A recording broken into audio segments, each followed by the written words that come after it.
할렐루야. 아멘. 오늘도 하나님께서 우리를 예배의 자리로 초대하셨습니다.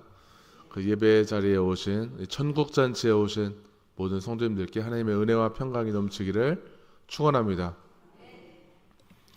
예수님께서는 그 사역을 하실 때 여러 가지 설명을 하시거나 복음을 전하실 때 그 비유의 말씀을 하실 때가 참 많아요.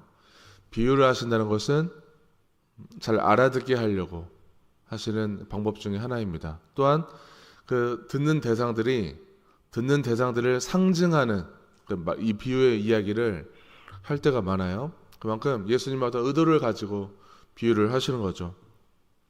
마태복음 오늘 22장을 읽었는데 마태복음 21장에 예수님께서 예루살렘에 입성을 하신 후에 만나는 그 대제사장들, 바리새인들에게 비유의 말씀을 하셨어요.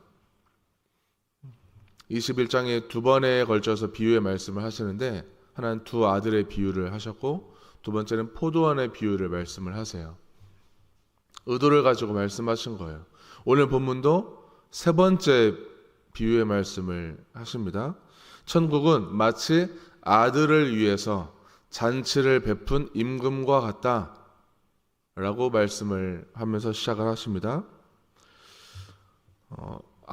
바로 앞에 본문, 그러니까 마태복음 21장 33절부터 41절까지 말씀하신 이 포도원 비유에 보면은 포도원 농부들이 포도원의 주인의 아들을 그 종들과 아들을 살해하는 내용이 담겨 있어요.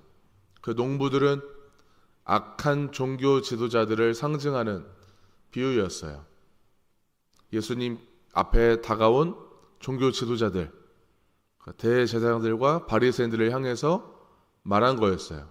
그 악한 농부들이 바로 너희들과 같아. 그런 말씀을 하신 거죠. 그 악행에 대한 하나님의 심판을 언급을 하셨습니다. 오늘 보는 이 혼인잔치 비유도 좀 비슷한 맥락이에요. 이 혼인잔치라는 것은 유대 문화에서는 아주 사회적으로 굉장히 큰 연회 같은 잔치입니다. 이 잔치는 지금 우리의 한국은 결혼 문화가 딱 하루 내내 하는 것도 아니고 가끔 하루 동안 하는 잔치도 정말 가끔 들어요. 대개는 몇 분이면 끝나죠? 1시간도 안 걸려요. 요즘은 빠르면 30분, 좀 길면 40분, 50분 정도 하고 거의 요즘은 주례도 없이 할 때가 많잖아요. 정말 가끔 오후 내내 한다거나 이런 얘기는 가끔 들리지만 거의 몇 시간, 1시간 이내에 다 끝납니다. 이 유대 문화에서 혼인 잔치는 7일 동안 했어요. 아주 성대하게 그 잔치를 초대한 사람이 각종 짐승들을 잡아다가 아주 성대하게 준비를 해서 초대를 합니다. 그리고 주인이 그 손님들에게 초대권을 미리 나눠줘요. 초대권을 받은 손님들만 참석하는데 거의 의무적으로 참석을 하는 거예요. 대신 영예로운 의식을 가지고 참석을 합니다. 정말 진심을 다해서 축하하는 마음을 담아서 참여를 해요. 초대받은 자들은 7일 내내 참석할 수 있을 정도의 여유로운 사람들이에요. 사회적으로나 경제적으로 엘리트층들이 초대를 받습니다. 먼저 초대를 받는 거죠. 이들은 어떤 지주, 땅을 가진 사람들처럼 그리고 어떤 바리새인들처럼 시간이 많은 사람들이에요.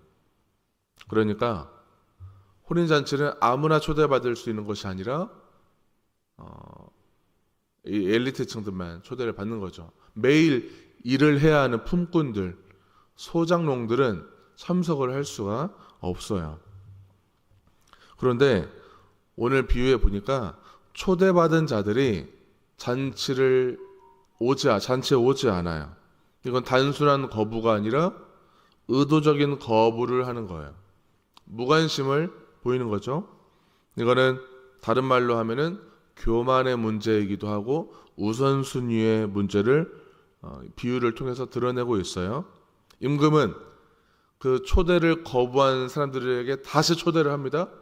종들을 또 보내서 다시 초대해요.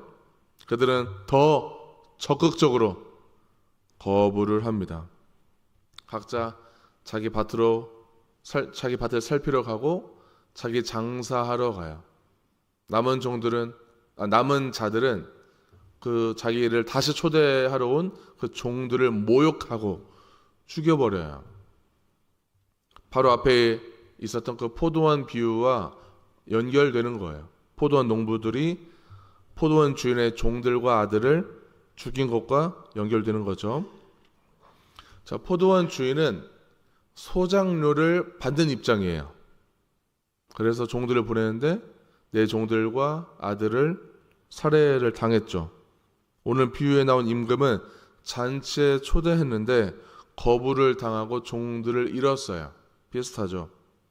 이거는 초대받은 자들의 반응, 즉 종교 지도자들의 행태, 종교 지도자들이 했던 그 반응에 대한 심판을 얘기하는 것입니다. 구약의 선지자들이 하나님의 말씀을 그대로 전했을 때 힘 있는 자들이 이 선지자들을 핍박하고 보복한 것과 연결되는 거예요. 그러니까 성경을 우리가 알고 읽으면은 구약과 신약이 같은 맥락 속에서 계속 흘러가고 있음을 알 수 있어요. 역사도 그리고 여러 가지 사건 사고도 비슷한 것들이 많아요. 예수님의 이 비유도 보면은 구약의 선지자들이 핍박당하고 죽임당한 것처럼 지금 너희들이 그 짓을 하고 있다고 좀 명확히 비유를 통해서 말씀을 하고 계세요. 임금은 그 거부한 사람들에 대해서 군대를 보냅니다. 군대를 보내서 내 종들을 살인한 자들을 진멸해 버려요. 그리고 그 동네를 아예 불살라 버립니다. 분명 비유의 말씀을 통해서 진멸하고 불살라 버린 얘기를 했어요. 그러니까 즉시 심판이 행해진다는 의미도 있지만 또 하나는 훗날에 벌어질 AD 70년경에 예루살렘 성전이 파괴될 것을 예고하는 말이기도 해요.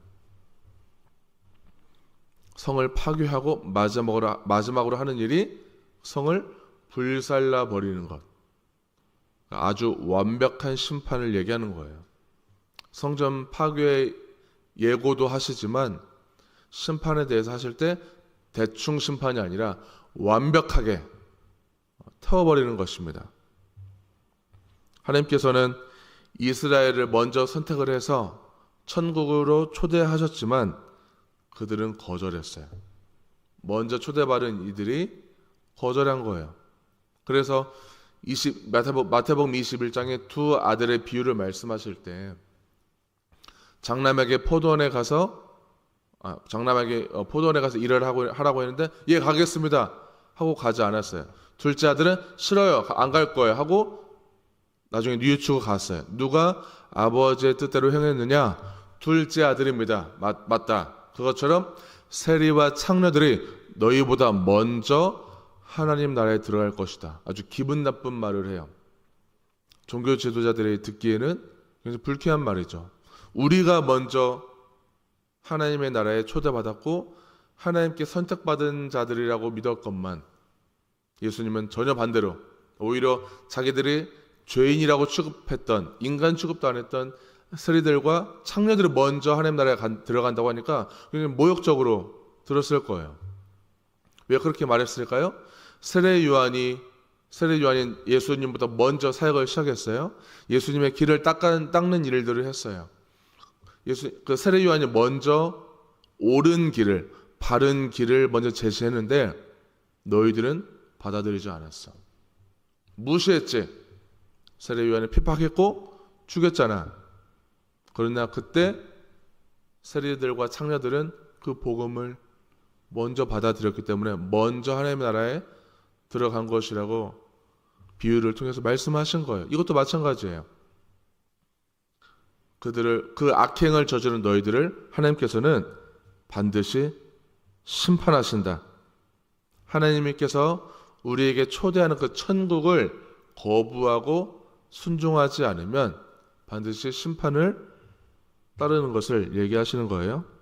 이 마태복음의 저자는 종교 지도자들이 민중과 떨어져서 자기 권력에 심취하고 자기가 늘 따라왔던 전통에 심취해서 거기에만 지키느라 예수가 말하는 그 정의, 예수가 말하는 그 진리, 그 복음, 이것들을 거부하는 것을 거침없이 비판하고 있어요. 마태복음을 자세히 천천히 읽어보면은 그 먼저 믿은 자들, 하나님을 잘 아는 자들에 대해서 비판적인 시각을 가지고 얘기해요. 오늘 이 새벽을 깨워서 이 기도에 참석하시는 것도 하나님께서 우리를 초대하시고 우리를 부르신 것에 대해서 순종하시는 거죠. 그 초대에 응하시는 거예요. 자, 그런데 우리가 다시 이제 또 세상 속으로 들어갈 것인데, 가정에서나 직장에서 인간 관계 속에서 세상 속으로 들어가는데 우리가 다시 교만해지고 다시 허황된 생각을 가져서 하나님께서 나에게 초대하시는 그 천국 초대의 음성, 거기에 응하지 않는다면은 악행을 저지르는 종교 지도자들과 크게 다르지 않는 거죠. 그래서 우리는 매일 깨어 있어야 되는 거예요.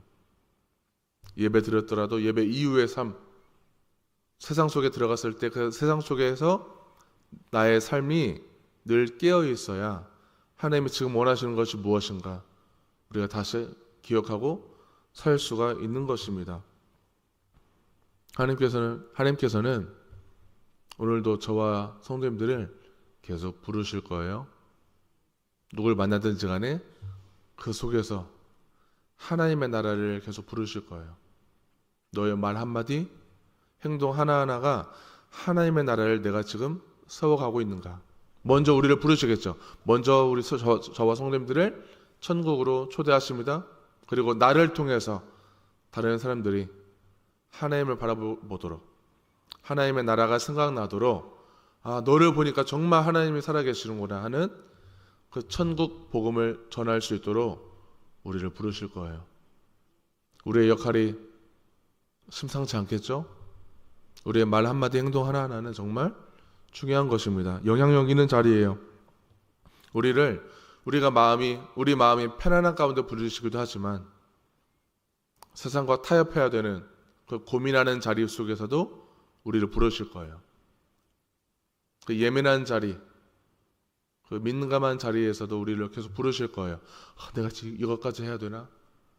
혹시 그게 손해를 보는 자리라 할지라도 내가 손해 보는 걸 알고도 하나님이 원하시는 것을 내가 응했을 때 하나님의 역사는 흘러갈 것이고 하나님은 기뻐하실 것입니다. 우리의 그 크고 작은 순종을 통해서 내가 심판이 따르는 그 선택을 하는 것이 아니라 하나님의 나라가 계속 흘러가도록 이 땅 가운데 저와 성도님들을 통해서 흘러가는 그 하나님의 일들을 감당했을 때 오늘 하루가 정말 기쁨이 넘치는 하루, 거룩한 하루, 그리고 승리하는 하루가 되기를 간절히 소망합니다.